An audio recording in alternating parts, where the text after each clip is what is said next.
This amazing ability is available to everyone. Introducing Hire a Loon.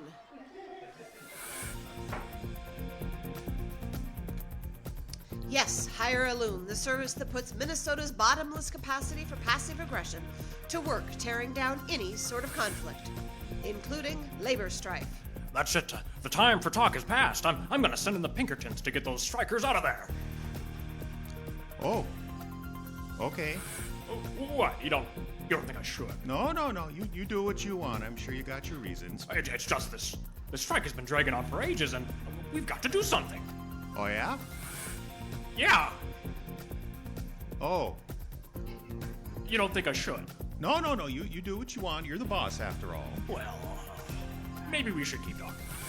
Real good, then. But it's not just big conflicts. Hire a Loon is perfect for personal trouble, too. I'm gonna divorce that man. Oh, yeah? Okay. You don't think I should? Oh, I never said nothing. You do what you want. No skin off my nose. But he wasted all our money in that investment scheme. Oh, yeah. Yeah, he shouldn't have done that. So I should divorce him? Will that get your money back? Well, no. Oh. And it works right up to the top, even with international conflicts. These protesters must be stopped. Send in the troops. Oh. Okay. What? You don't think I should? Well, it's up to you, of course, but I was thinking, you know what? Never mind. What? Never mind. You wouldn't like it. No, I'm serious. I want to hear. Well, you could just give them what they want. I mean, it's just electricity that works and fair prices for food, isn't it? Is that all they want? I guess I never bothered to ask. Well, there you go then. Sometimes all we need is a calm, vaguely judgmental voice reminding us that we're no big deal. And we shouldn't expect to get our way all the time. And the North Star State has millions of fully trained Minnesotans ready to help. Contact Hire a Loon representative at your local Menards today. Hire a Loon. That is, of course, Hire a Loon. Hey, we got... Thank you so much. We got word coming through from John in Vancouver that the signal on the streaming station is a little bit messed up. So, John, I'll be standing by there. I was having some technical difficulties before going on the air this time around. And what often happens, frankly, guys, when we have these kind of difficulties is we sometimes just need to turn around and start over. Won't start over the whole show, but start over the stream. That's the deal. Live broadcasting. What are you going to do? Well, I think we're going to go ahead and start with this. This, he said. There we go. Yeah, time now to get plunging ahead. We're going to go ahead with the latest in Icebox news. The metrics for the week. Twitter followers were at 669. That is, of course, just down one from last week when it was 670. Our Facebook followers are at 943. That is down one from 944 last week. Instagram followers picked up a couple. It's 323. And that is up 2 from the week before. Still have 67 fantastic patrons and 47 wonderful, wonderful members. Thank you so much for all you do. Streaming radio stats? Stits isn't even a word. Statistics on the streaming radio station. 739 unique listeners. Thank you so much, folks. Those are unique people who tuned in, and that's up from 644 last week. These listeners represented 79 countries. That's up 9 from the previous week. And our listener events of 30 seconds or less stand at 89.2. That was quite an increase. It was 66.7 the week before. And our top 3 countries by minutes. Good news, John. We go USA, Germany, and on the podium once again, it is Canada. Eric is saying sounds fine in California. This is more updates on our technical difficulties. John in Vancouver, the Facebook thing doesn't work for me. Probably a Canada thing, and the stream is unlistenable. Any chance you could press a magic button? Eric is, I'd hate to miss this live. I would hate to have you miss it, John, but I am honestly perplexed. If Eric in California is hearing us fine, and John in in Canada is not, in Vancouver, BC, so that's both West Coast. John, do tell me if it still sounds terrible. As I say, I was having some technical difficulties when I started out. And Eric, if you could respond and let me know if you're listening on Facebook or if you're listening on the streaming radio station, because there was all kinds of problems with that.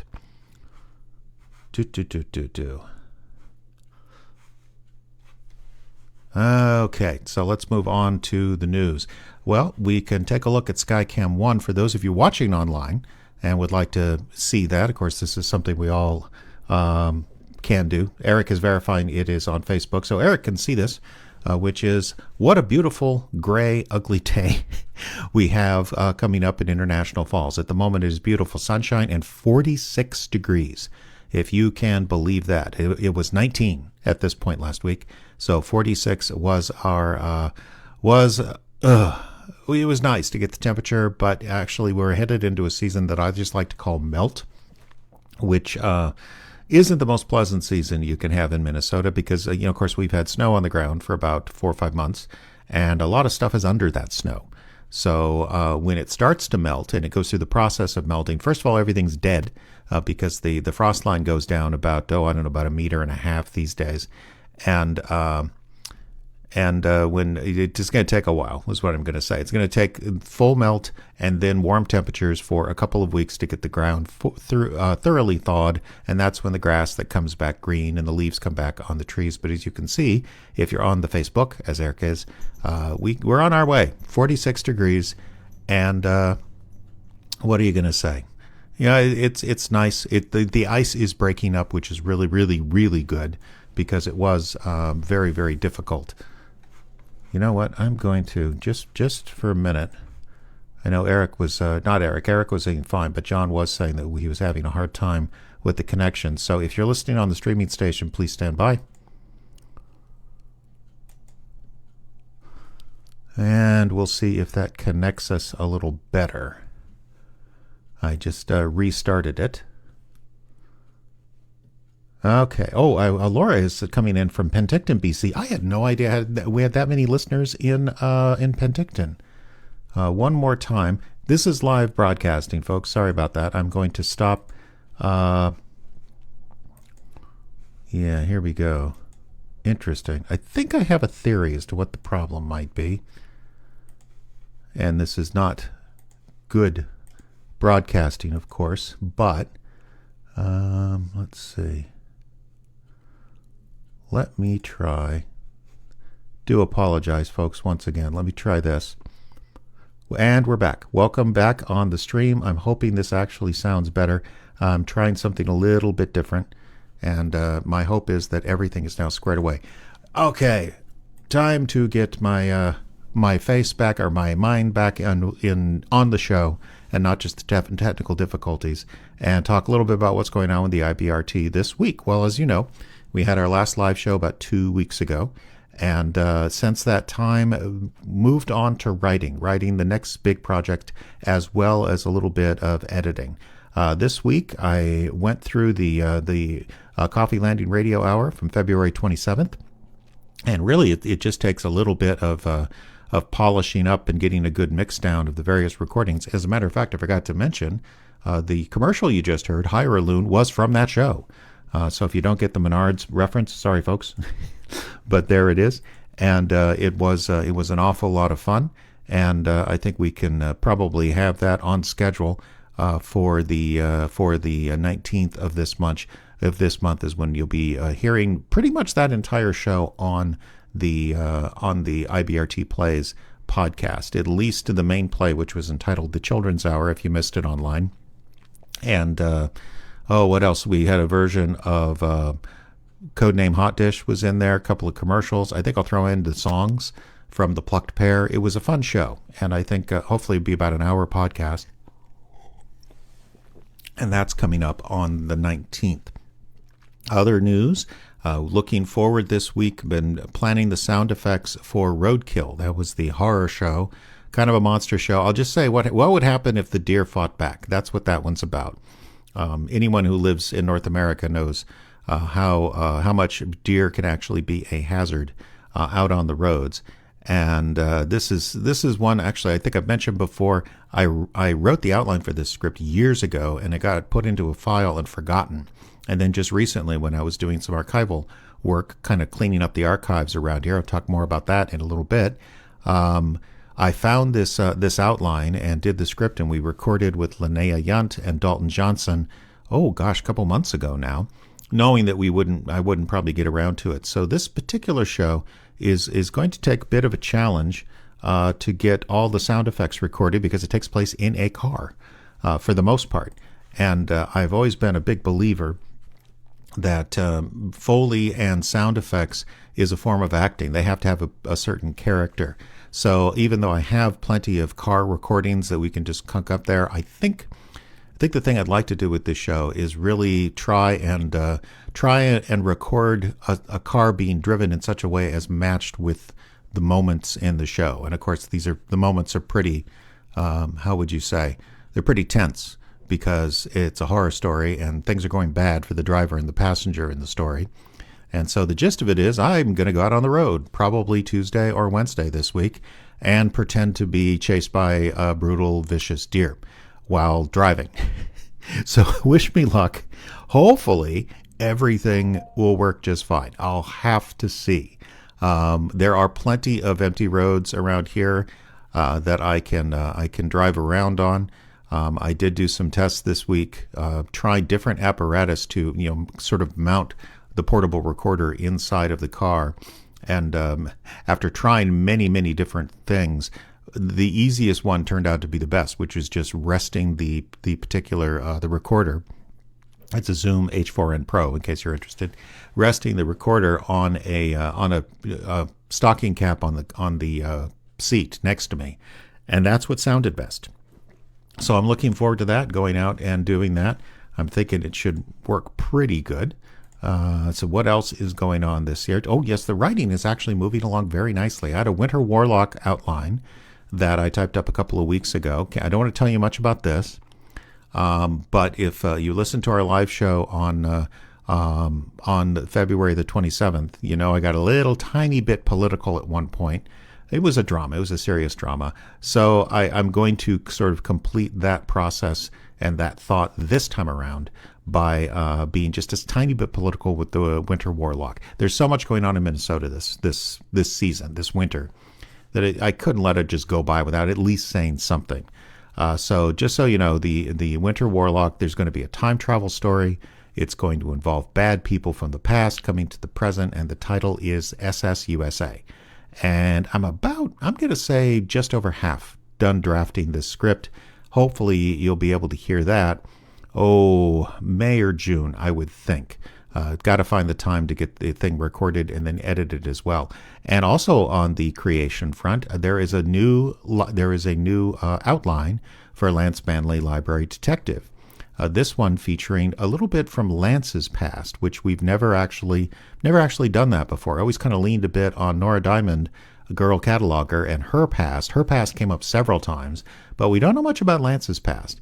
And so that's all I'm going to tell you this time, that we will get to learn a little bit about what Lance Manley was all about before he became the head of security at the public library.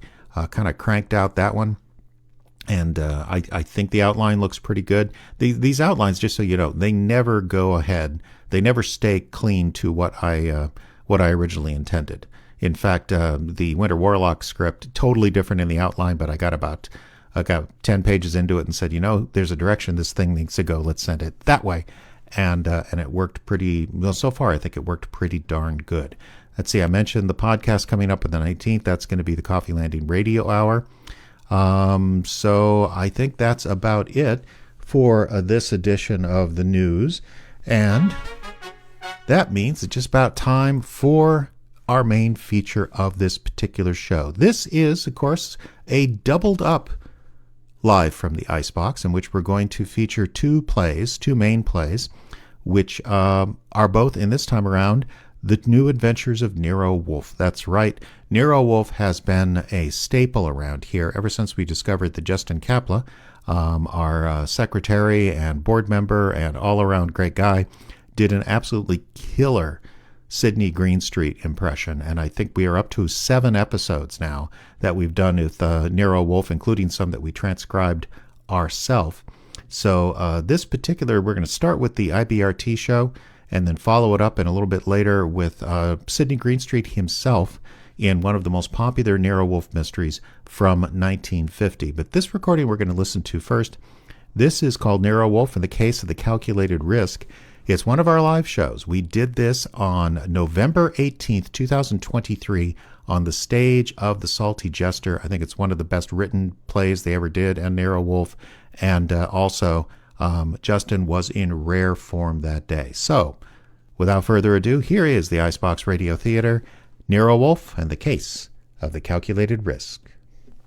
The IBRT's Threadless store is now right open. after the commercial. T-shirts, hoodies, even phone cases and protective face masks are now available at our very own merch outlet, iceboxradio.threadless.com. Choose from the IBRT logos, Scoop Sisters, Funny in a Small Town, Frozen Frights, and more. Then choose your merch. Clothing for men, women, and kids in a variety of colors. Accessories including buttons, stickers, mugs, and tote bags. Even notebooks and skateboards are available, and every sale helps the Icebox Radio Theater continue to bring the Northland's stories to the world. That's the Icebox Radio merch store at iceboxradio.threadless.com or just visit iceboxradio.org.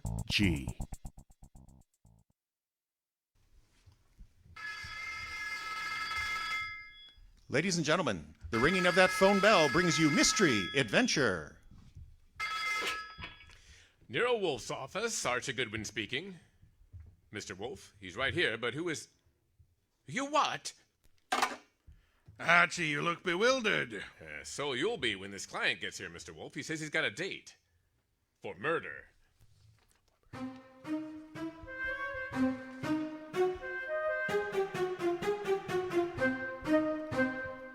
Yes, ladies and gentlemen, it's the detective who rates the knife and fork, the greatest tools ever invented by a man. The ponderous, brilliant, and unpredictable Nero Wolfe, created by Rex Stout and brought to you in a series of new adventures over this Icebox Radio Network in the person of Justin Kapla.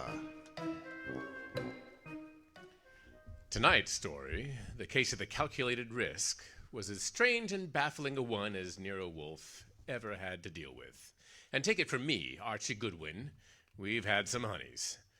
Before this one was over, though, we didn't even know if we'd survive it ourselves. It started late one night when a big-shouldered man sporting a reddish beard and billing himself as Dave Caffrey pushed his way in, walked up to Nero Wolfe's desk, and rocked him with this opener. Tomorrow morning, Mr. Wolfe, I'm going to kill a man. I beg your pardon, sir. I'm going to kill a man with these 2 hands.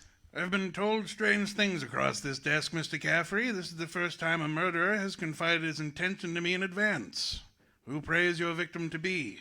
I'm not telling you his name. I'm not telling you where I'm to meet him. This session tomorrow is going to be private and personal, but if anything happens to me between now and then, I want you to take over. Mr. Caffrey, do you seriously think I could possibly assist you in a matter of private vengeance, or even... That's not what I'm asking. This guy deserves to die. I plan to kill him with these 2 hands, me, myself. But if I fail, if he gets to me first, I want you to see that justice is done. But I assure you, sir, that nothing... I told you this guy deserves to die. Let me tell you why, and then you'll see. 2 years ago, down south, there were 3 men in business together. Partners. Me and 2 others. Your notebook, Archie?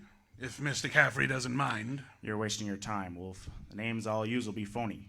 I won't give you anything you can check back on. We'll take our chance, sir. Archie? I got the notebooks right here, boss. Mr. Caffrey, please proceed. It happened in a town about 40 miles from the place we had our business. We'd gone to collect some money, and the 3 of us, Carl, Mitch, and me, Dave Caffrey. But all we had collected was bad news. So bad that Carl hadn't even used our real names at the hotel. Said he was scared some of our creditors would come hitting us up for what we owed. The 3 of us had had some drinks, and we'd been pacing around for nearly an hour. I can still remember the way Mitch stood and looked at me in the face, and then up at Carl, and Carl stopped and came out with this idea of his. It's as simple as pepper and salt, fellows.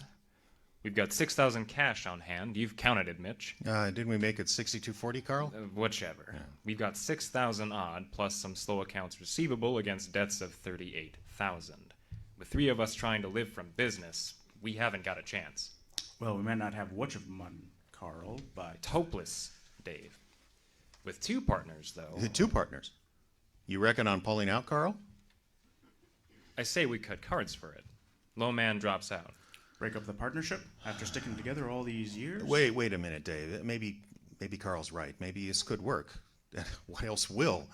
Carl, you mean low man drops out clean, right now? Right now, Mitch. Of the 2 to take over assets and debts and see if they can get this thing back in the black. Okay, Carl. Get the cards out. Dave? Well, if it's what you guys want. Okay. Here's a new deck. Shuffle it, Mitch.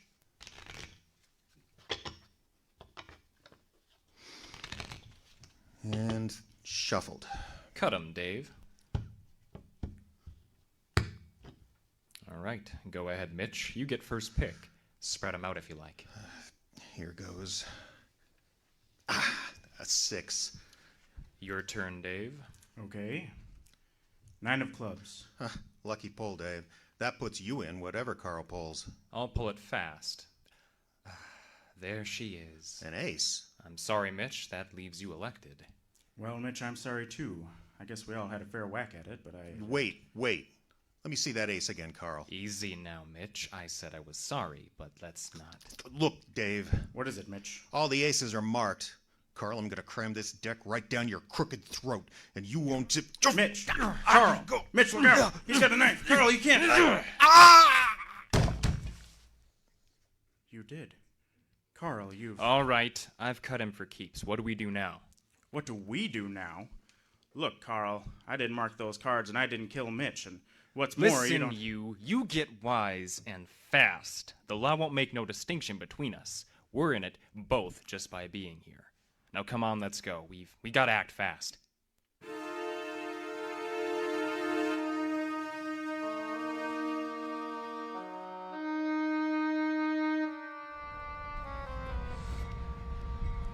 Now what, Carl? We separate here, Dave. We can't be seen together. 2 men together are always easy to trace than if we go separate ways. Look, we'll meet up 3 months from today in front of the public library in Detroit. Then we'll see. But the dough. I've got no money. Did you think I'd forget about that, you dope? Here, I divided the money in 2. Here's your share in this envelope. Put it in your pocket. Now, that freight train coming, you grab this one, and I'll grab the next one going in the opposite direction. I'll meet you in Detroit. 3 months. Right.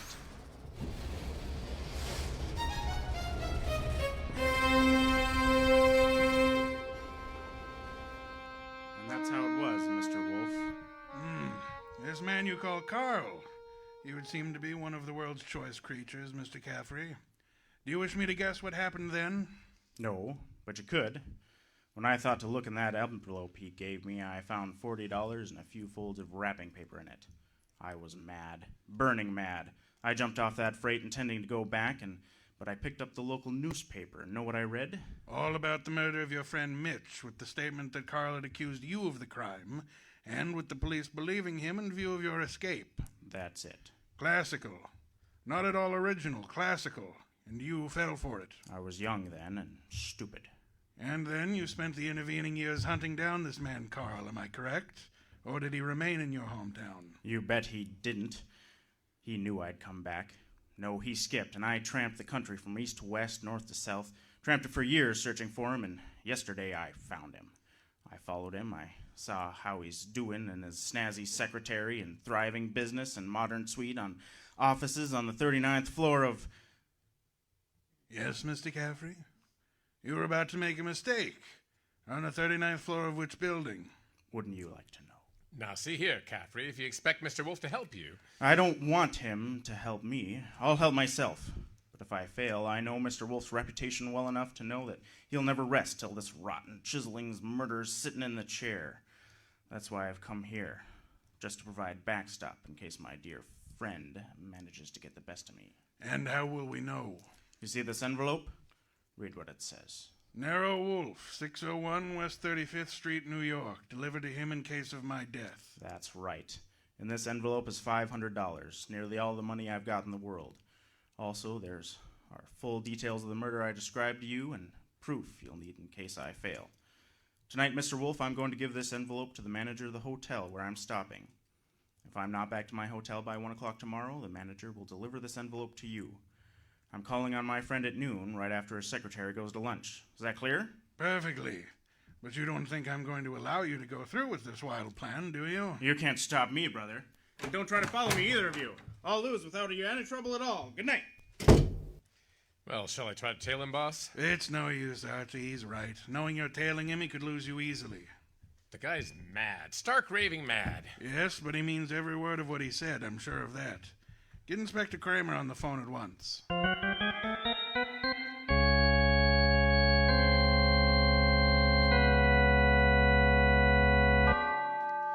Wolfe called Inspector Kramer the minute Caffrey left, asking for police help in heading off the murder. Kramer nearly laughed into the phone when Wolfe put it to him, taking action on a murder that hadn't even happened. A murder of one unknown by another. But he got it out to the radio cars. It was 2 hours later, after Wolfe had started one of his other operatives out on his own to check on the Midtown hotels, when Kramer called back. Wolfe? Yes, Inspector. Might be I owe you an apology. Looks as if we've caught up with your red-bearded friend. Caffrey? Yeah, Where? in a subway washroom not 4 blocks from your office. You say caught up with him, Inspector. Yeah, the man I'm talking about is dead. If you want to send Goodwin down to the morgue here, we could use some help on the identification.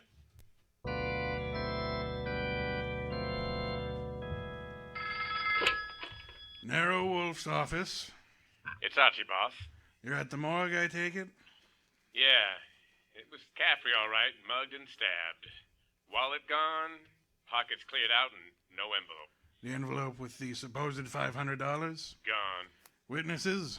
Well, none so far. Homicide is calling it a straight mugging and robbery. As it might well look. Except for? Except for a guy named Carl. How much do I tell Kramer? All of it. Ask the inspector to start queries on the original killing.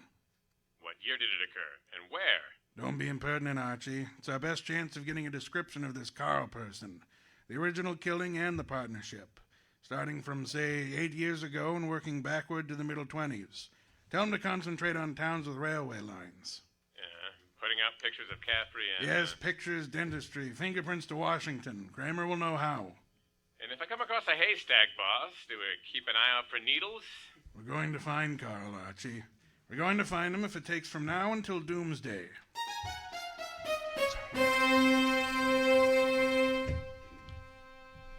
Ah, Mr. Wolfe, let's face it, we're licked. Licked, Archie? It's been 3 days now. Blank, blank, and blank. Okay, we found Caffrey's hotel here in New York. No traceable phone calls, and... Okay, we've got a girl wasting her beautiful blue eyes on back newspaper files at the library. No progress. Not a witness has turned up on the subway washroom party, and Kramer says he's getting nowhere with those answers from Washington. The original story is bound to come slowly, Archie. We're asking for a check on the unsolved killings from a dozen states over a 20-year period. And the principals weren't even known in the town where the killing took place. Kramer's almost ready to put it down for what it looked like to start with. A mugging with the money he had on him. And you, Archie? Oh, I'll stick with you. I think he found Carl, then Carl got the jump on him in that subway station. Well, then you better start trudging, Archie. Trudging? Through office buildings. Through the 39th floor of many office buildings. You keep trudging till we find him. Now, wait a minute, boss. This is a big city, remember? I might have to go through hundreds of buildings. This morning, the Municipal Reference Library informed me that there are exactly 34 buildings of 39 floors or higher in Manhattan. Now, when you rule out the United Nations building, hotels, and... Okay, maybe not so many 39 floors, but lots of offices per floor. Maybe, 40 or 50? Call it 30 times 40, and you've still got 1,200 to start with. And you don't know what kind of business. You don't even know what Kyle's real name is. You don't even know what he looks like. There could be 4,000 men in those 1,200 offices. 4,000 affluent men, Archie. All right, so Caffrey said he was in the chips. For a guy who's been bumming around, that could mean anything from 10 grand a year on up. Say that cuts your field to 1,000. 1,000 tall men? Tall? I've been over those notes. Caffrey didn't say he was tall. Well, in so many words, no, but Caffrey was almost your height. But he said Mitch stood up and looked at me, then up at Carl. Up, Archie. That makes Carl your height or taller. Well, maybe Caffrey and Mitch were sitting down and Carl was... Caffrey told us that the three were standing at the time. Check your notes. Okay, maybe that cuts it down some. It's still a lot of citizens to start checking. You do have one other help, you know. Age? Precisely. Caffrey was 50 or more. Given that it was a partnership and given the whole feel of Caffrey's story, I doubt that Carl could have been much younger than the others. Well, give him a wide margin and he'd still have to be 40 or over today. And so we narrow it down. A man in town here 3 nights ago, almost surely tall, 40 or over, reasonably prosperous, in business on the 39th floor of a Manhattan building. And a man not now using the name he was born with. A man with an unexplained gap in his past. Well, I ought to be able to reach right out and tap him. Grow skeptical again, Archie? It's still a pretty big haystack. Well, let's see if we can't trim it some more. On these building lists I've been going over, I've ruled out, for now, the members of professions requiring lengthy formal training. Medical men, lawyers, scientists of most kinds. Yeah. Architects, publishers? Architects out, publishers in. We're passing over older banks, family-held concerns where no change of ownership has occurred for, say, 3 decades, recently arrived foreigners, and, of course, non-profit-making organizations where authentic. Well, that's chopping it down, I'll admit that. I'll have further eliminations as we get into it. I've got 90-odd offices for you to start with, and I'm putting another operative on a second list this afternoon. Some of the credit references I'll handle by phone. So I start trudging. You start trudging. And remember, Archie, since you'll probably be operating through secretaries, we're looking for a murderer named Carl, not a new set of phone numbers to brighten your winter.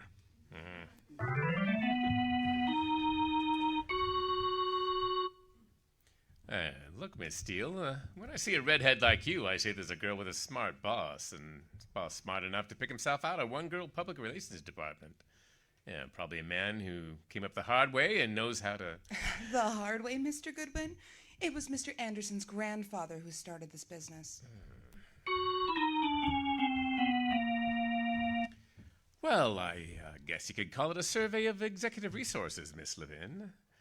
Take the owner of this business, this J.J. Owens. If he's had experience in other fields outside of glassware, say if he were a plastics man. Mr. Goodwin, J.J. Owens has never been a plastic man or any other kind of man.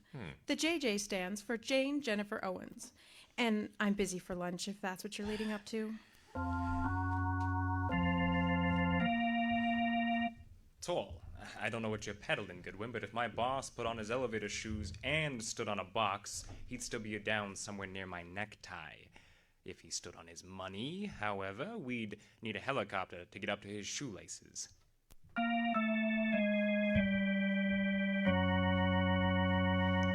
Miss Tunis, do you mind if I sit down? Why, of course not, Mr. Goodwin. Oh, thanks. Do you know, I've been in 12 offices on this floor, and you're the first girl who's seen the importance of this survey first crack out of the box. Well, I'm sort of new here, and I try to pay attention whenever there's You're not just beautiful, you've got a head on your shoulders. Is Mr. McLean in? He's at lunch right now, but I could try Lunch? Well, that reminds me. You know any good restaurants up this way? Well, I was just going down to the drugstore myself, but I wouldn't say come on. no to... Put on your bonnet and let's skip the drugstore. This meal is on the Executive Resources Survey.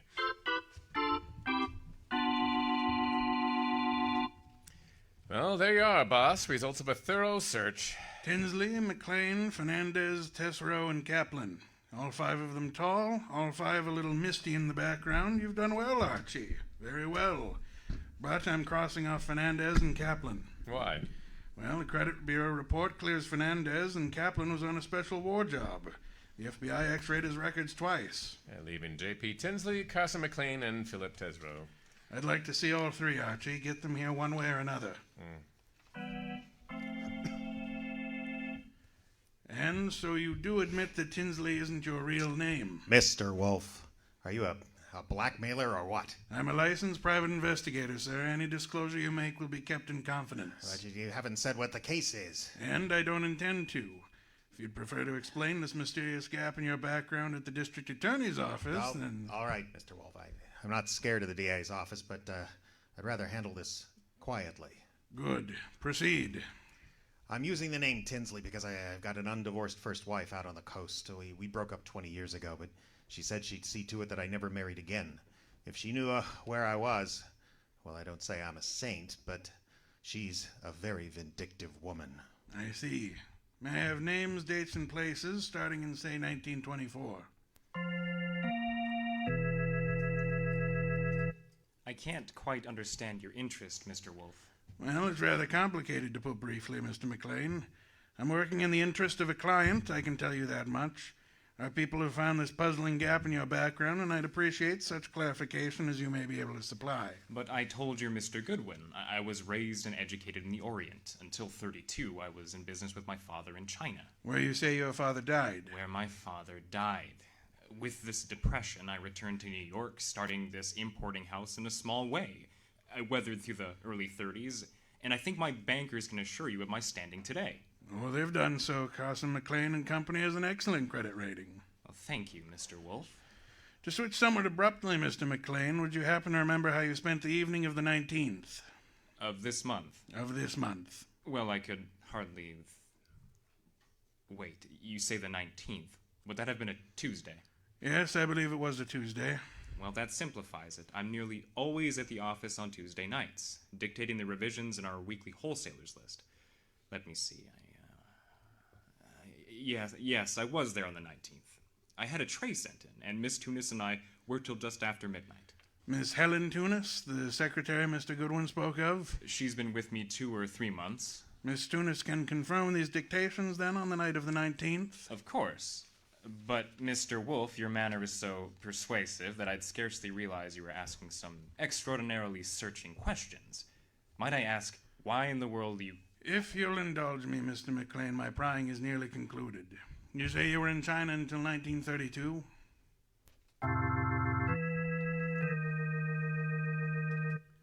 Mr. Tesreau, I'll be brutally frank. We know your name's not Tesreau, and we know that you served a prison term from 34 to 38 for arson. I'd like some straight answers. I didn't say I wouldn't answer your questions. Your past will remain your own, provided that Look, Mr. Wolfe, I've been going straight for 12 years, and this insulation business of mine is on the level. If this is a shakedown, I'm only asking where you were on the night of the 19th. And I'm telling you, I stayed in town, ate alone, went to a movie, and caught the 11:35 train for Stamford. And that's all there is to it. You're denying that you were ever in business in the South? I was born in the South, but I hadn't been back there since I was a kid. And the arson? I put 4 years squaring up for that mistake. Let's start again, Mr. Tesreau. You say you were in Cincinnati in 1931? 30 and 31,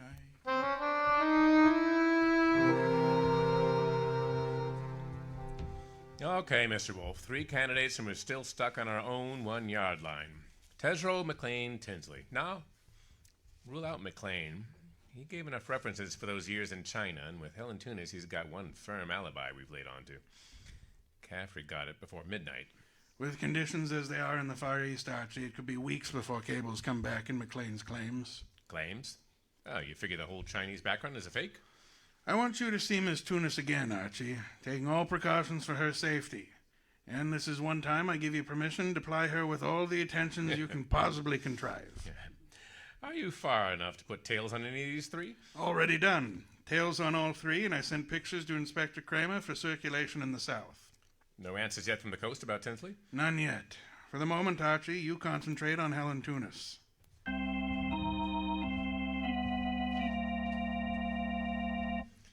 Helen, I've got to see you tonight. Well, Archie, I'd love to, Oh, look, Helen, but I phoned you to come out in the corridor this way because I didn't want McLean to know what we're talking. Do you still say you got that new mink coat on your own money? Mr. McLean said his wife might be sending detectives around. Well, you can go back to old Mrs. McLean and tell her... Easy, Helen, easy. He was dictating to me, and... You know, Helen, the hotter you lie, the prettier you look. But if this is a fake alibi, and if you keep propping it up, you're gonna find yourself in trouble. Bad trouble. How about it? Do I see you at your apartment tonight, or would you rather come down with me to Nero Wolfe's right now? Archie, All right.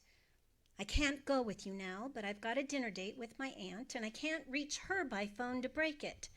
But I will try to be back at my apartment by 11.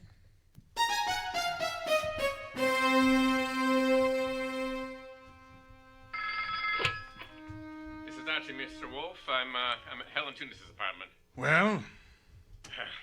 I could cut my own throat for not making her come with me this afternoon. What's wrong? You wouldn't believe it, Mr. Wolfe. I got here 3 minutes ago and found... She's been strangled to death. Couldn't have happened more than half an hour ago. McLean. Yeah, right. It must be McLean. Didn't you assign somebody to jail him? He was a new man and he lost him. I should have left you on McLean, Archie. Yeah, we were both wrong. What do you want me to do? Inform the police immediately. This is 32nd Street. I'm only 3 blocks from the office. What if I come back to you and call from there? Come back then. I'll call Kramer myself.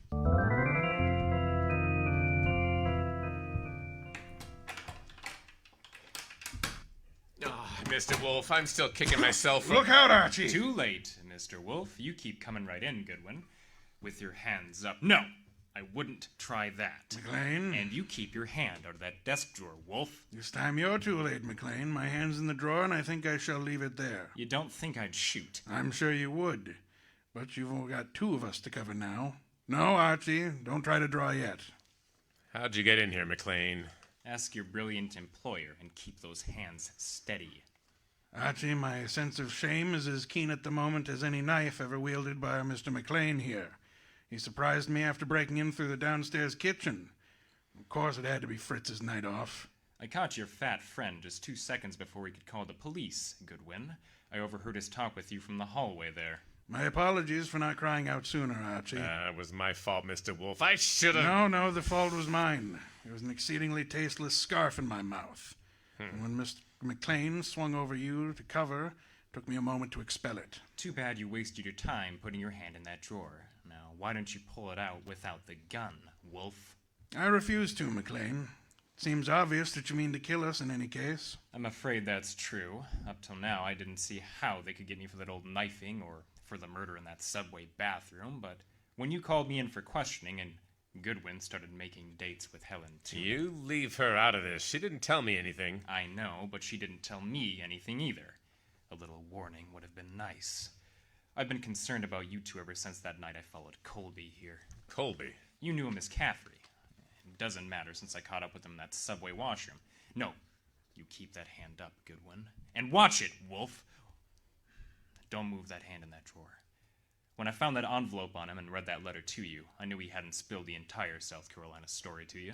South Carolina? Would the original knifing have taken place anywhere near Hampton or Jasper counties? Hampton County. But our business was over the line in Georgia. It doesn't matter now. It's a shame, Archie. We learned this afternoon that we were getting warm on South Carolina. Mr. McLean, may I ask what you hope to achieve by this insane project of disposing of Mr. Goodwin and myself? I'm buying time, Wolfe. Same as I had to do this afternoon when Helen Tunis started asking embarrassing questions. I've $90,000 in small bills in the bag there, plus a plane ticket to Buenos Aires. Passport and tickets in a name neither you nor the police know about. I've got a silencer on this gun, and if you two aren't found till tomorrow morning, I'll be out of the country before they even start to look for me. You're forgetting, sir. This is not your first murder today. Helen Tunis? Goodwin left it to you to report that, remember? Let's remind ourselves to be prompter on reporting deaths, Archie. Yeah, starting with our own. Oh, I'm glad you're taking it so well, Goodwin. I'm not taking anything, McLean. Do you actually think you can knock the 2 of us off? We're about to find out. One moment. You've never been a real gambler, McLean. You played with marked cards with your partners. So I don't think you're going to take a real chance now. A real chance? The loss of your life. A surety within seconds after you pull that trigger. I have a silencer, remember? Do you think anyone will hear the shots? Oh, it's not the sound of the shots you should be concerned with. It's the number of them. My hand's on a pistol in this drawer, and Mr. Goodwin has a .38 in his shoulder holster. Whichever one of us you shoot first, the other will have ample opportunity to return fire. You can't shoot through that desk, and Goodwin won't get the chance to draw. You're an intelligent man, McLean. Vicious, but intelligent.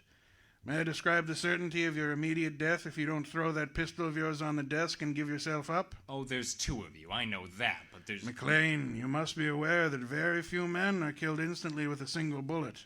even from a pistol of heavy caliber. I assure you, neither of us will surrender the weapons we have. Should you start shooting, we'll both do our best to draw and keep firing until you are dead. You're stalling. And what do I have to lose by trying for both of you now? Your life, of course.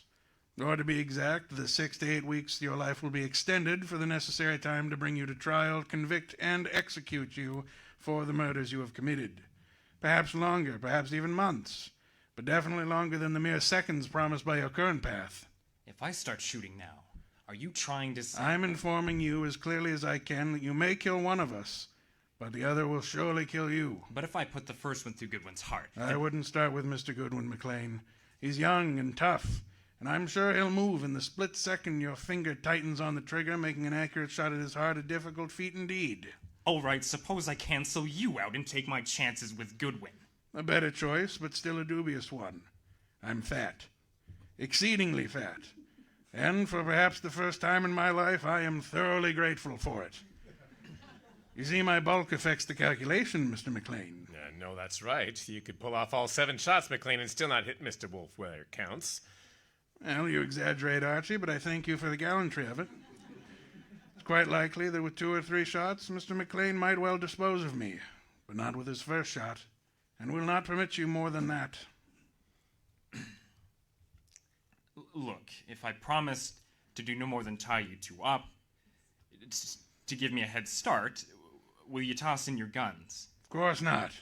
Do I speak for us both, Archie? Check. I say let's start it now. Wolfe, if I give you half of what's in that bag, would you forget these admissions I've made and help on my defense? I told you I refused to bargain. And frankly, I'm beginning to share Mr. Goodwin's feeling that this undignified strain isn't to be tolerated further. I think I shall count to 5. If your weapon hasn't been tossed on this desk by then, I'll do my best to get my pistol into action. Are you in accord, Archie? Start counting. Wait, Mr. Wolfe, wait. 1.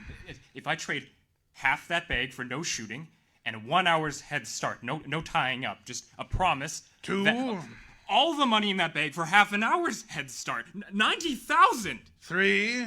You ready, Archie? All set, sir. Except, do me a favor, would you? If you're the one who walks out of this, call up every number in my little black book and tell each girl I was thinking of her just before you got to 5. Agreed. I resume. 4. Okay, you win. Holy sweet Susan, it worked. I can't believe it worked. A commendable choice, McLean. For us, at least. You see, I'm afraid I forgot to mention one slight factor which might have operated in your favor. Oh, what's that, boss? I must confess, Archie, my 45 is in the upstairs den, where I took it last night to oil it. Holy cow, you didn't have a gun? Why, you dirty... Hey, easy, McLean. I've really got one. Oh, and by the way, Mr. Wolfe, signal's off on calling those women. I'll call them myself when my heart gets back down out of my throat. If I could trouble you for a beer first, Archie, and then if you'd be good enough to phone Inspector Kramer, you can bid him to come pick up his triple murderer. This one-time cutter of cards, who, luckily for us, has never been a real gambler.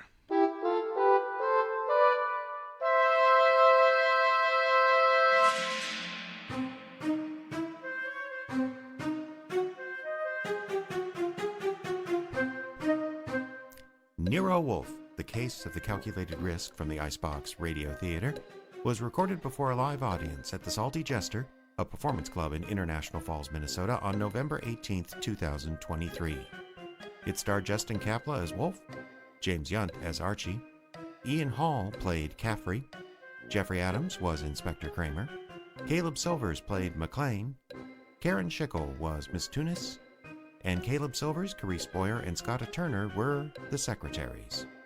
Other voices provided by the talented cast. The script was written by Charles O'Neill. The IBRT's production, directed by Jeffrey Adams. Sound effects by Diane Adams. Partial funding for the Icebox Radio Theater provided by the voters of Minnesota through a grant from the Minnesota State Arts Board, thanks to a legislative appropriation from the Arts. And that, as I just said, basically, was, of course, Nero Wolfe, The Case of the Calculated Risk. An awful lot of fun putting that together back in 2023. That was sort of the, I'm going to say, the height of our involvement at the Salty Jester. Sadly closed now. It's an antique store. I still go in there sometimes because the stage is sort of still in place. Whatever the case, it was an awful lot of fun to do. It was a fun evening. We did several old-time radio shows that particular evening, including a Johnny Dollar, and I believe there was a Candy Manson as well. And if you listen long enough to Live from the Icebox, I'm sure you will hear those examples on another bundled-up show. Now, we're not nearly done here on this edition of Live from the Icebox. Stay tuned. In just a little while, we're going to check out not that exact Nero Wolfe episode from the original starring Sidney Greenstreet, but the Sidney Greenstreet version of the Careworn Cuff, which is another one we've done that you can find in the Old Time Icebox podcast. But for right now, thought it'd be time for a little bit of local music. Love featuring local International Falls artists. Here is Paper Parlor, the Electric Era, with Open Door. You're listening to Live from the Icebox, International Falls, Minnesota.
Hasbargen Customs of International Falls is your choice for custom apparel, merchandise, gifts, and more.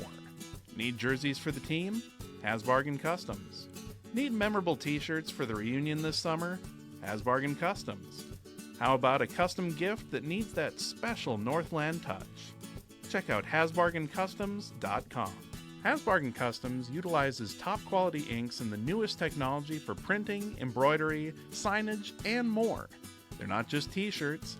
Hasbargen Customs offers thousands of merchandise options from clothing to glassware. Bring your own artwork or have Kira make a design for you. They offer fast turnaround, no minimum order, and discounts for bulk orders. Visit them today at HasbargenCustoms.com.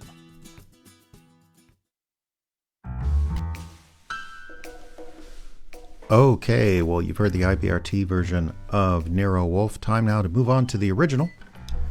The Sidney Greenstreet version of the case of Nero Wolfe, or the New Adventures of Nero Wolfe, I should say, was fairly famous in its time. Sidney Greenstreet, if you don't know, was a character actor, is what they used to call them back in the day, meaning that he played himself, pretty much. He had one character, and if you go and watch great old movies like The Maltese Falcon and Casablanca, you'll see, well, Sidney Greenstreet had a big personality which came through in every role he played, and nicely, it meshed perfectly with the character of Nero Wolfe, created by Rex Stout. In fact, I think they're still writing those books.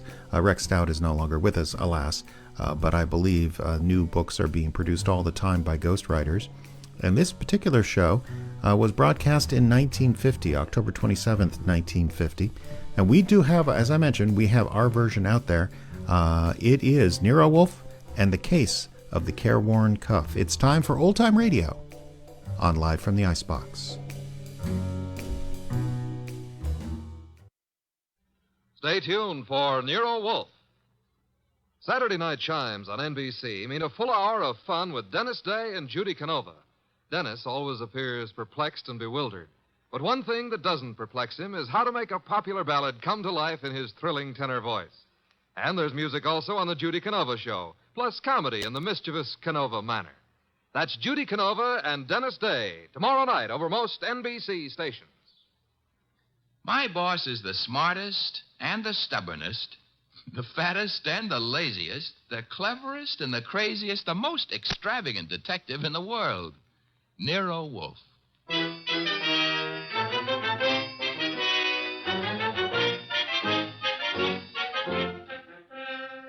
It's the transcribed adventure of The Case of the Careworn Cuff, with that brilliant, eccentric private detective, orchid fancier, and gargantuan gourmet, Nero Wolfe, starring Sidney Greenstreet.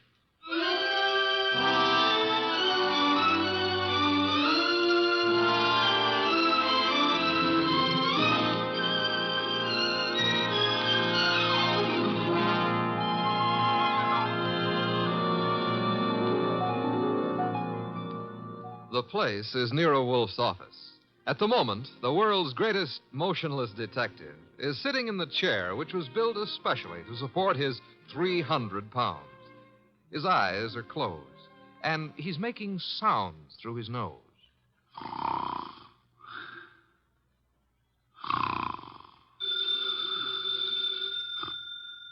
Archie. Archie. Archie! Yes, Mr. Wolfe, what is it? The phone, if you please, Mr. Goodwin. Well, it's on your desk, only 8 3/4 inches from your left elbow. All you have to do is lean forward. Found it, Archie? What do you think I am, an athlete? Hello. No, wrong number, mister.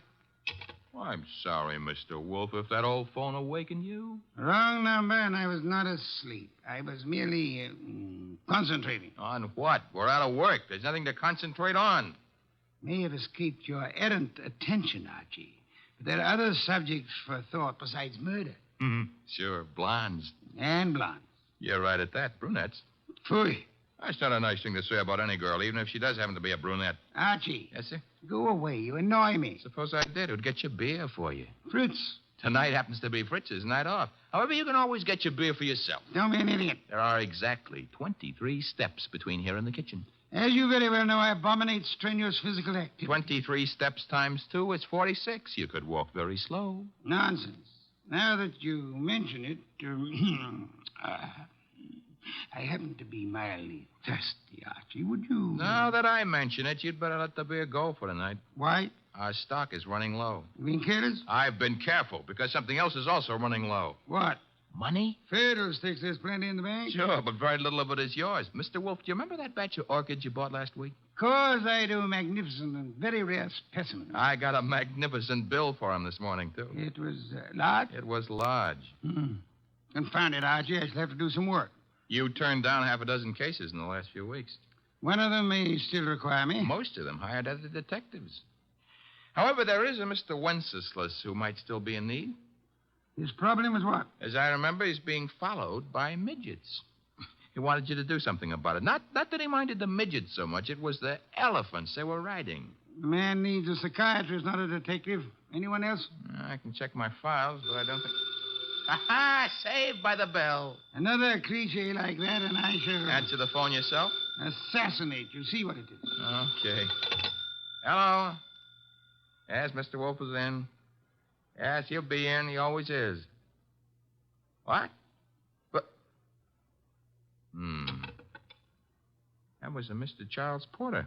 He was in a hurry. He's on his way over right now. Should be here in 10 minutes. Prospective client, I trust? $1,000 worth of prospective client. Splendid, Archie, my beer. Okay, but, look, I'm not sure you're going to accept his offer. Indeed? What does he want me to do for his paltry fee? That's the point. If I heard him right, he wants you to do nothing.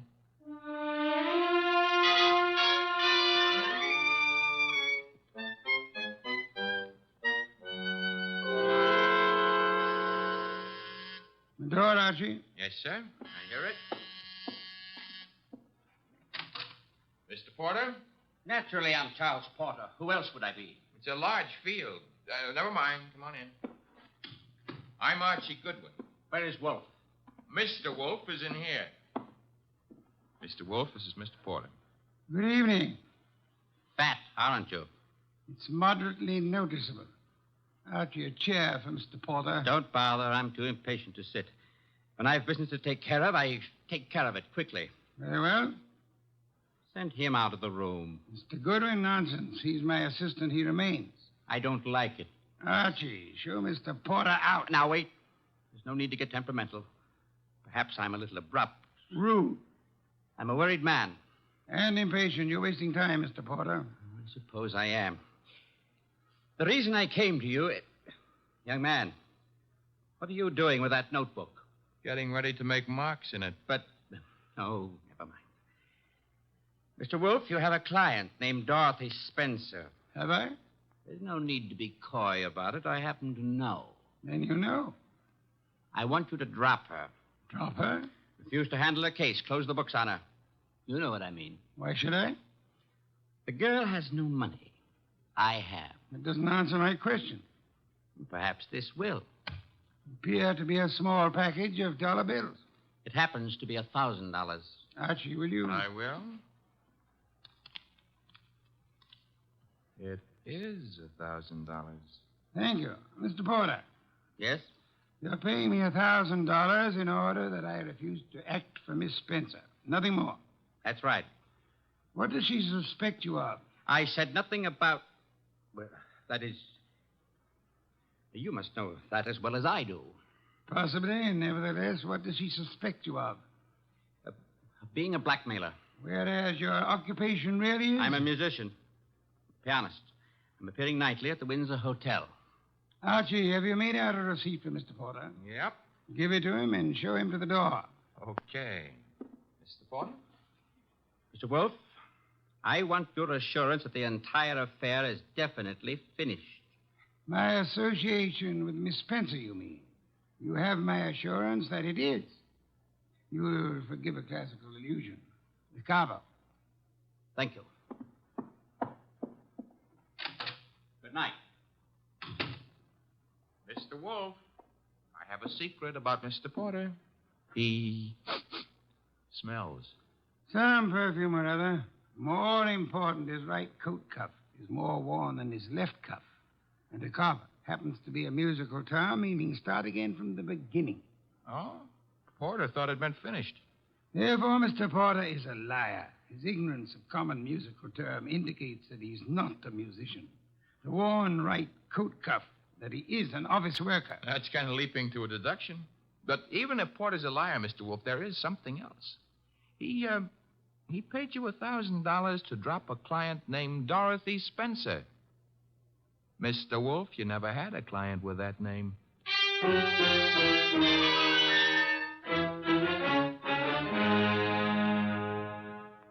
Well, that's that. Dorothy Spencer is not in. Anyway, she's not answering her phone. Mr. Wolfe, I said... I know what you said. That a comment? I'm worried. Mr. Porter may have assumed erroneously that Dorothy Spencer had employed or was intending to employ me.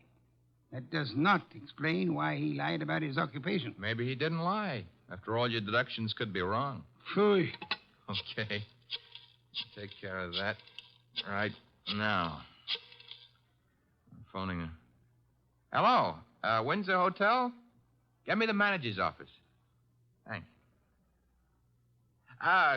Could you tell me if a Charles Porter plays the piano at... Uh-huh. She sounds blonde. I see. Thanks a lot. What do you do after work? Oh, so long. She goes home and beats her husband. About Porter, Archie. Bad news. He does play the piano at the Windsor in the move room. So where does that leave your deductions? Untouched, of course. Let me think. Yes, naturally. Naturally what? I came to the conclusion that Mr. Porter was an office worker. We have just discovered that Mr. Porter is not an office worker, therefore... You were wrong. I am never wrong. Therefore, the man who was here is not Charles Porter. Mr. Wolfe, do you think a man of your weight should climb out on a limb like that? Fiddlesticks. Look up Porter in the phone book and call him. Okay. Take a second. Archie, the phone company's best friend. Yep, here he is. What do I ask him? There'll be no need to ask Mr. Porter anything. Just phone. You're the boss. Yeah. I have to say something to the guy. Hello. I'd like to speak to Charles Porter. So would you. Who's... Oh, Stebbins, huh? Yeah, that's right, Archie. Oh.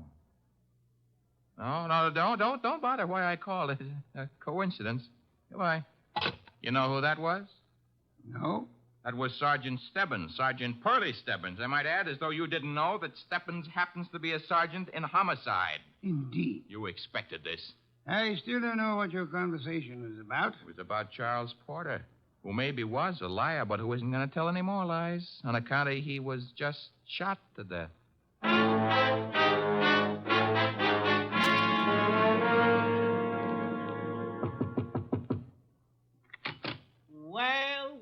Well, if it ain't Archie Goodwin. Come in, Goodwin. Thank you, Sergeant Stebbins. I've been expecting you. Oh, that's sweet of you to say that, Pearlie.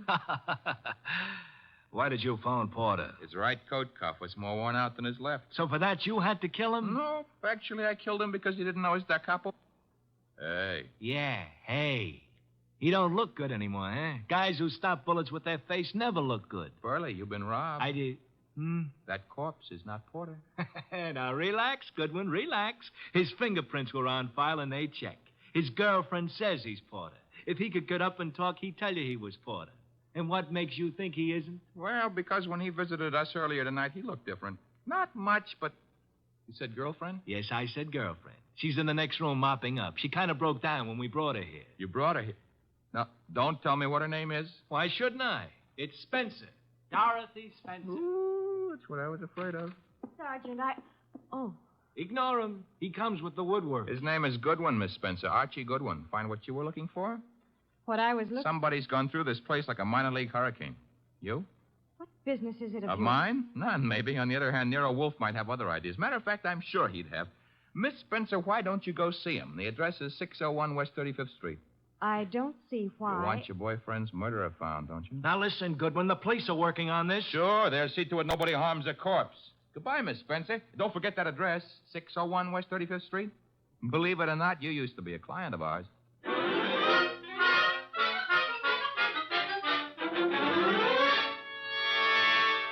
Oh, Mr. Wolfe, you're getting to be so brilliant, it's boring. Boy. That is, All right, tonight you deserve it. I'll get you another can of beer. But this is the last one. Let's you promise to do some exercise, like maybe standing up and sitting down 5 minutes a day. Thank you. And why should I indulge in such idiotic behavior? Well, after a while, you might be able to see your shoes. I've already seen them. Oh, that was 20 years ago. Things have changed. No more buttons. Hey, that must be Dorothy Spencer. She's undoubtedly young and beautiful. You deduced that from the way she pressed the buzzer? I deduced that from the gleam in your eye, bah. Bah, all you want. I'm going to keep that gleam shining. Hello, Miss Spencer. Come in. Thank you. Mr. Wolfe. Is the large sitting down gentleman behind the desk. This is Dorothy Spencer, Mr. Wolfe. You will forgive me not rising. It is due to a necessary conservation of energy rather than rudeness. Archie, a chair. Sure. Here you are, Miss Spencer. Thanks. Now then, Miss Spencer, have the police found anything but dust in Mr. Porter's closet? Why, no. You were engaged to Mr. Porter? I was? That ring you're wearing, he gave it you? Yes. May I see it? Well, all right. Here. Thank you. Expensive. Very expensive. You may have it back. Miss Spencer, why are you marrying Charles Porter? I loved him. Phooey. Mr. Porter, according to Archie's description, was twice your age with considerably less than half your attractiveness. Love may perhaps be blind, but it is not astigmatic. I don't know what you mean. What were you searching for under the nose of the police? Nothing. Nothing at all. How did your fiancé earn his money? He played the piano at the... Phooey. What he earned there in a year wouldn't begin to pay for the ring he gave you. Would you like to try again? I don't know how he made his money. I suggest that you do. I suggest that he earned money by the same method that he induced you to consider marrying him. Blackmail. Oh, but... Why was he blackmailing you? Old letters I'd written when I was too young to know any better. Your motives for murdering Porter would be twofold, then. Recovery of blackmail material and the avoidance of marriage to a man you dislike. I didn't kill Charles. Your doorbell, Archie. Get Miss Spencer into the kitchen. Once. Must be the police. Yeah, let's go, Miss Spencer. Right through that door. And stay there until I call you. Front door, Archie. Mr. Wolfe, do I know Dorothy Spencer's here? You know nothing. A simple role for you to play. I haven't got time to resent that insult right now, but wait until the next time you drop a collar button. Well, bless my soul, if it isn't dear old Inspector Kramer. How is the homicide department? Where's Wolfe? Big surprise. He's sitting. Mr. Wolfe? Good evening, Inspector. Where's Dorothy Spencer? This is not the Bureau of Missing Persons. The district attorney would like to talk to her. I shall tell her so the next time we meet. Yeah, that could be right now. She's in this house. I don't see her. Mind if I look around for myself? You have a search warrant, of course. It so happens no, but... Archie, the inspector's leaving. Okay, I'm leaving. I suppose by the time I get back with a warrant, she'll be in Hoboken. Hoboken? Where's that? Look, Wolf, you can go too far. One of these days, you won't be able to talk yourself out of it. Trail me to the door, Goodwin, to show what a good detective you are. Ooh, Inspector Kramer doesn't love us anymore. Unfortunate. Archie, take Miss Spencer to a respectable hotel. Register her under an assumed name. She is to stay there until notified otherwise. Luckily, the good inspector neglected to inform us that she was the leading suspect in a murder case. Hence, we are not accessories after the fact, and I don't want her arrested for murder as yet. Her beauty has won you over. You will then return here immediately. Okay. What are you going to be doing in the meanwhile? I, Archie, shall be thinking.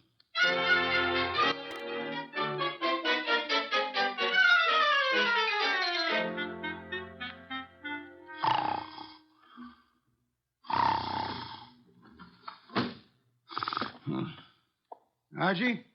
No. No, not Archie. Our impatient and non-musical friend came in through the window. How are you, Mr. Not Porter, of course. Where's the girl? Question is beginning to bore me. I don't know. I think she's here. So did the police. I might add that they were slightly closer to the truth. Incidentally, what makes you think she was Porter's accomplice? She must have been. Nonsense, she wasn't. Porter was blackmailing her, just as he was blackmailing you. In her case, it was letters. In yours, a previous criminal record, perhaps, that your employers might be interested in. I want to know where she is. Maybe this would help you remember. Good heavens, don't point a pistol at me. It annoys me. The police, I should think, opened the door for them like a good fellow. Oh, no. I'm leaving. But if I don't find that girl, I'll be back. Knock the blasted thing down if it isn't open. All right, well, I've got the search warrant. Also, no doubt, a fine tooth comb. Bah. By the way, Inspector. All right, boys, cover the house. All right, Inspector. Yeah, what did you want? As your men go through the house, will you have one of them shut the back window? I've just had a burglar, and I suspect he left it open. Unless the matter is attended to, the house might be filled with fresh air. Yeah, what's the matter with that? Fresh air, deadly poison. It clogs the lungs. And may I point out that the warrant you're clutching in your hot little hand is not a lease on the house. Finish your search quickly, if you please, and then... why not try Hoboken?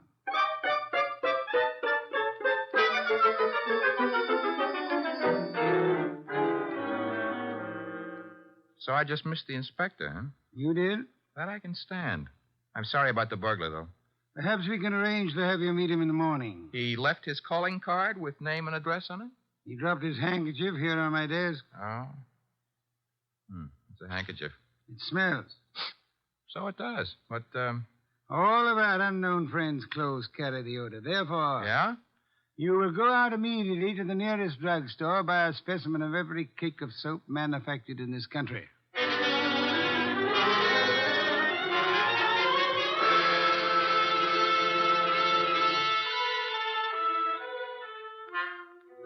Mr. Wolfe? Mister? No. I never realized just how many different brands of soap are made in this country.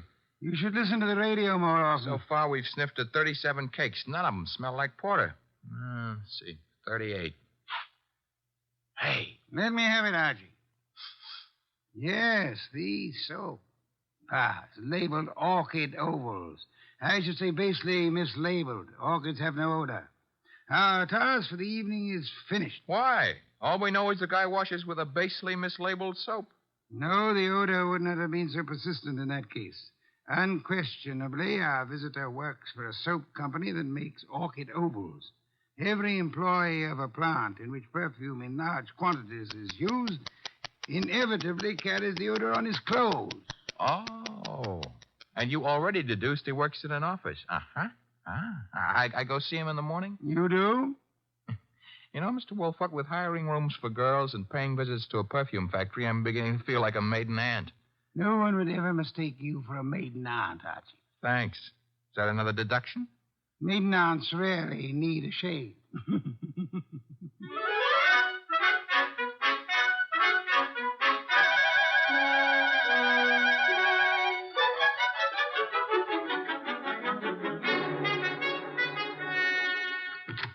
Orchid Ovals, good morning.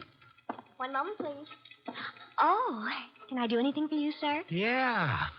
That is, let's postpone that question and slip in another one. I'm looking for one of your office people. In his 40s, 5'10", brown hair and eyes, speaks in a sharp, quick voice. He owes you money, too. Who owes me money? Mr. Wheeler, the man you were describing. He owes everybody money, in spite of the fact that he's office manager and makes lots and lots of money. How much does he owe you? Oh, not an awful lot. It won't break me if I don't get it. Is he in yet? Well, he was, but he went home. He was sort of sick. Sort of. He got a phone call from somebody and rushed out. Too bad. Well, I better scram. Well, you didn't answer my question yet. I'm off at 5. My name's Gwen. Goodbye.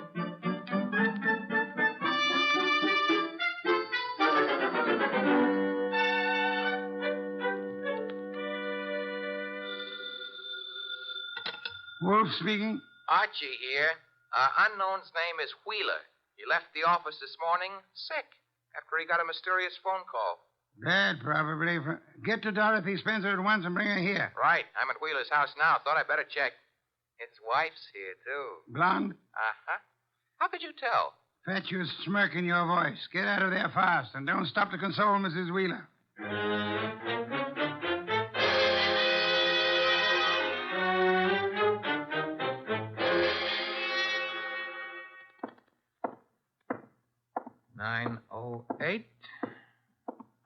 Room 909. Miss Dorothy Spencer.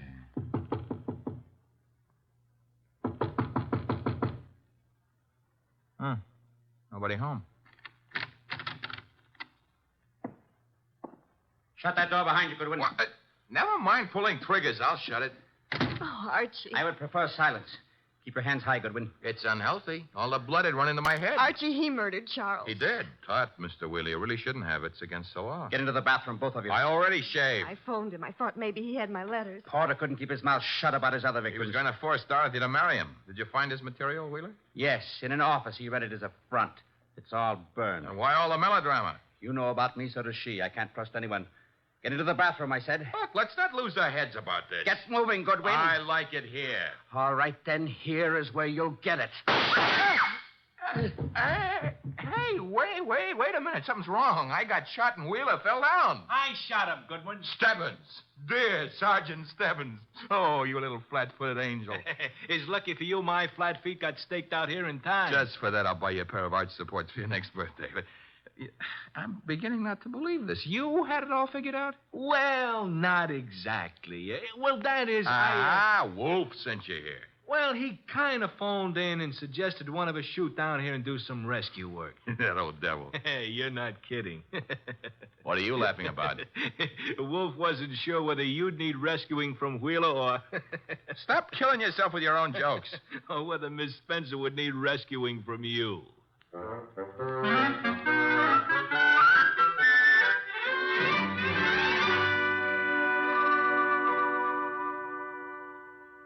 You've been a very foolish young woman, Miss Spencer. I suggest that in the future you exercise more care in your correspondence. Oh, I shall, Mr. Wolfe, but how can I ever thank you? Well, one way would be to listen wide-eyed while he explains how he solved the case. I have no intention. Oh, come on, Mr. Wolf. Stop stalling. Please, Mr. Wolfe. Well, I'd be very happy to. As a matter of fact, I'd like to see anyone try to stop me. A man came to me, offered me $1,000 to drop a client I didn't have. Why? Because obviously he wished to direct my attention to that client. Me? You, Miss Spencer. Now then, he identified himself as Charles Porter, a musician. But I tested him and discovered that he knew nothing of music. Ha! The da capo routine. Precisely. Therefore, he was an imposter. His purpose? Yeah? To indicate by no means subtly that enmity existed between Porter and Dorothy Spencer. Huh? Thus, when Porter was found murdered, I would presumably be convinced that Dorothy Spencer, balked in her effort to enlist my aid against Porter, had resorted to most foul and bloody murder. Most foul and bloody murder is very fancy, Dorothy. Shows he likes you. I thereupon asked myself, why should an unknown seek to convince me that Dorothy Spencer was Porter's murderer? And you answered yourself? One reason only, because he himself intended to murder Porter, as he did. For which peccadillo he has, thanks to Sergeant Stebbins' accuracy with a revolver, already paid with his own life. Quodirat demonstrandum. Latin for that's what you wanted to know. I think you're wonderful, Mr. Wolfe, and I'm going to... Be careful. Kiss you. Archie, Miss Spencer is a very dangerous young woman. Today I feel brave. Do you, Archie? Very brave. What are you doing tonight? Nothing. Let's do it together. Bah. Oh, is that Mr. Wolfe? I said bah. Would you very much mind conducting your romance elsewhere? I would not. And do so at once. I have a very important matter to attend to. Goodbye, Mr. Wolfe. Goodbye. Night, sir. Very important. Very important.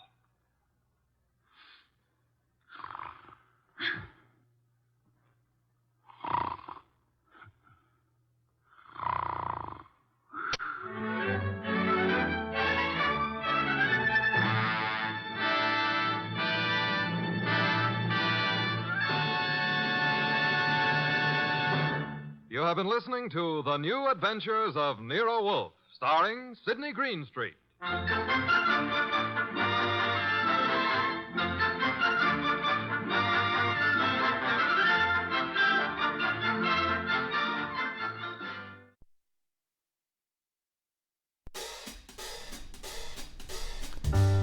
And that was, of course, The New Adventures of Nero Wolfe. The Case of the Careworn Cuff, starring Sidney Greenstreet et al. It's interesting, you know, to listen to that and say, okay, how do we rate? How do you think we rate? Leave your comment in the comments of this video if you're on Facebook, or you just want to drop us a line. That is at iceboxradio51@gmail.com. Do apologize again for the technical difficulties of this episode of Live from the Icebox. I figured it out eventually, but not before we had all kinds of technical problems, bit rates and sample rates and rating rates and all kinds of things. But I hope you did enjoy the show, and I hope you did enjoy this double up episode of Nero Wolfe. Checking out Nero Wolfe, as well as the original Nero Wolfe starring Sidney Greenstreet. I think our Justin Kapla does just fine. Do want to thank Eric and let's see, Rob and David and Laura for tuning in live. If you're catching this on a podcast or a recording, tend to do these shows live on Sunday afternoons at about 3:30 Central Time, and that's where you can find me, as far as I know, next week at this time. So until then, this is Jeff saying thanks for the download and reminding you to keep listening. Good afternoon, everyone.